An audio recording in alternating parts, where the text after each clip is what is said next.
5 जिल्हा परिषद सरकारमधून राष्ट्रवादीकडनं 5 उमेदवारांनी फॉर्म भरलेला आहे. सर्वच उमेदवार सक्षम आणि कायम लोकांमध्ये राहणारे उमेदवार आहोत. त्यामुळे लोकांचा प्रतिसादही चांगला आहे आणि अशीच अपेक्षा करून 5 आम्ही उमेदवार बहुमताने निवडू. संग्राम भैया, जामकर परिवाराचा सामाजिक राजकीय सर्व क्षेत्रात मोठे योगदान. आपण तिसरी पिढी आहे जनसेवेसाठी. जनतेसमोर अजून निवडणुकीच्या माध्यमातून समोर जातात. अनेक गोष्टी आहेत. काय आश्वस्त कराल जनतेला, काय सांगाल यांनी? आमच्या परिवाराचा राजकारणाशी आणि समाजकारणाशी जवळपास आता 50-60 वर्ष झालं संबंध आहे. ज्याप्रमाणे आजपर्यंत आम्ही समाजकार्य करत करत थोडंफार राजकारण करतोय, त्याच पद्धतीने मी पुढे वाटचाल माझी अशी सुरू आहे.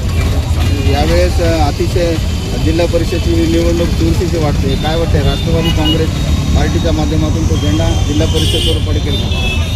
नक्कीच फरक पडेल. बहुमत नक्कीच राष्ट्रवादीच राहील आपल्या जिल्हा परिषद.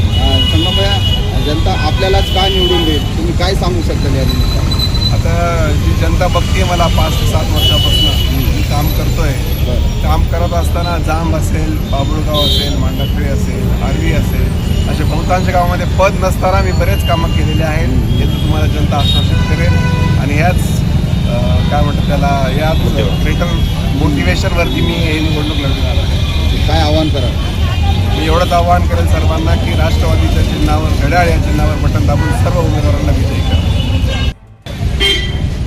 मागील अनेक वर्षापासून भारतीय जनता पार्टीचं काम आम्ही या जिल्ह्यामध्ये केलं, परंतु काँग्रेसमधून म्हणजे विधानसभेमध्ये पराभूत झाल्याच्या नंतर, निराश झाल्याच्या नंतर काँग्रेसमधून आपली डाळ काहीतरी शिजावी या उद्देशानं वरपुडकर साहेब भारतीय जनता पार्टीमध्ये आले आणि जसेच का ते आले तसेच ते जुन्या कार्यकर्त्यांना टार्गेट करायला आहे.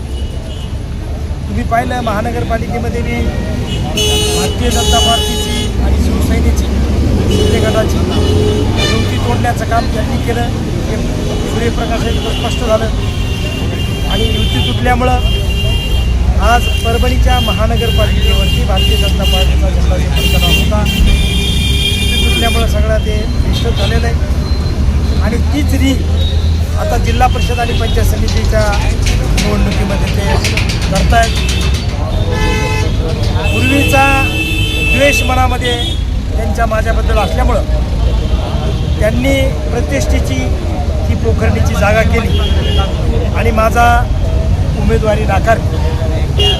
आयत्या वेळेला त्यांनी उमेदवारी नाकारल्यामुळं मला आज राष्ट्रवादी काँग्रेस अजितदादा यांच्या नेतृत्वामध्ये आणि ह्या आमच्या पाथरी विधानसभेचे आमदार राजेश पिटेकर यांच्या नेतृत्वामध्ये त्यांनी माझ्यावर विश्वास ठेवून या ठिकाणी राष्ट्रवादी काँग्रेसची उमेदवारी दिलेली आहे.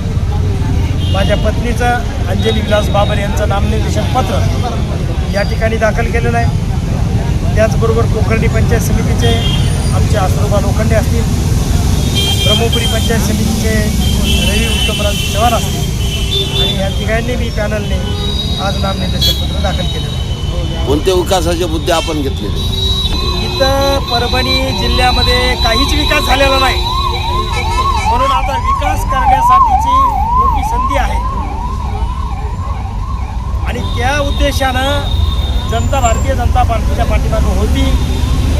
आदरणीय मेघना दिदी असतील, त्यांच्या नेतृत्वाखाली व्यवस्थित चालू होतं, परंतु यांनी ताटात मीठ कालवण्याचं काम वरपुडकर साहेबांनी सुरू केलेलं आहे आणि ह्या त्यांच्या सगळ्या कर्त्याला सर्व कार्यकर्ते नाराज झालेले आहेत, वैतागलेले आहेत आणि म्हणून या ठिकाणी आज राष्ट्रवादीच्या माध्यमातून अनेक कार्यकर्ते निवडणूक लढवत आहेत.